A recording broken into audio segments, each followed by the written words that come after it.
slight nod, then turned and slowly surveyed the interior of the saloon. It was typical of many he had seen. Wide, rough-hewn boards formed the plank floor, and against the wall behind the long brown stained bar was a shelf of whiskey bottles, their number doubled by the mirror they stood against. Half a dozen tables, occupied by a dozen or more men, filled the room, and tobacco smoke hovered under the ceiling in a noxious cloud. During the past 5 years, these kinds of surroundings had become Cole Collier's heritage. He was defined by the saloons, cow towns, stables, dusty streets, and open prairies he had encountered in his wanderings. He was here, in a tiny Texas town that he had never visited before, for no other reason than that the town had risen on the horizon before him. Cole was once asked why he moved around so much. "I am hiding from the devil," he answered. "If he can't find me, he can't collect his due." Cole's response was only partially in jest. A graduate of Westminster College, Cole was a circuit-riding preacher before hostilities broke out between the North and South. He gave up his ministry to join the Confederacy. By participating in the bloody savagery that ensued, Cole believed that he had sold his soul to Satan. Like many other restless and soul-scarred warriors of the bloody Civil War, Cole could not return to his old life. He considered himself unfit for civilized society, and to even think of resuming the ministry seemed blasphemous.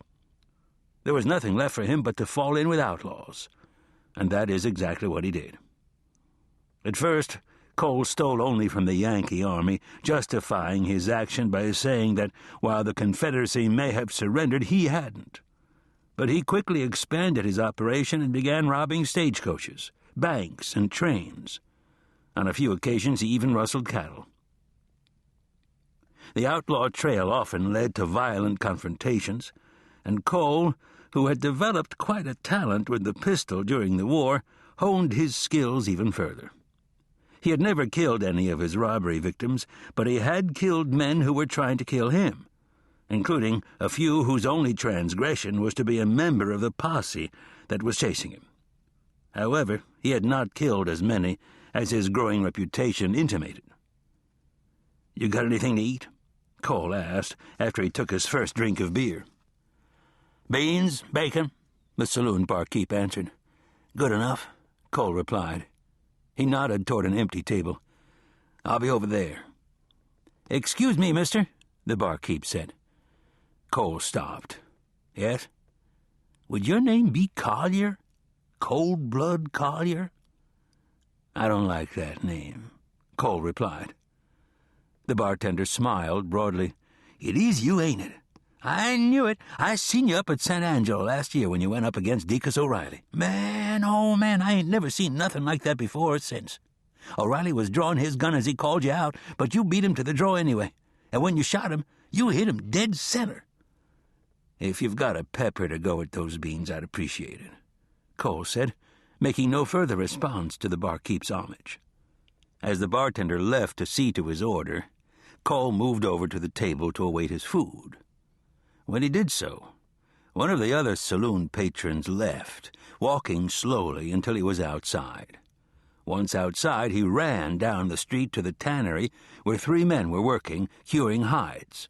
The biggest of the 3, and the only one with a beard, looked up.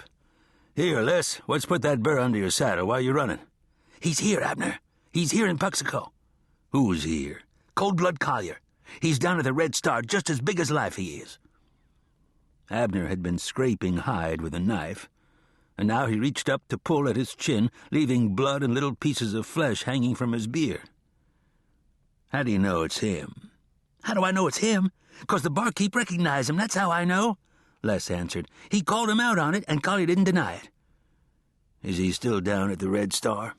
"He was when I left, and I figure he still is, seeing as he's eating some beans."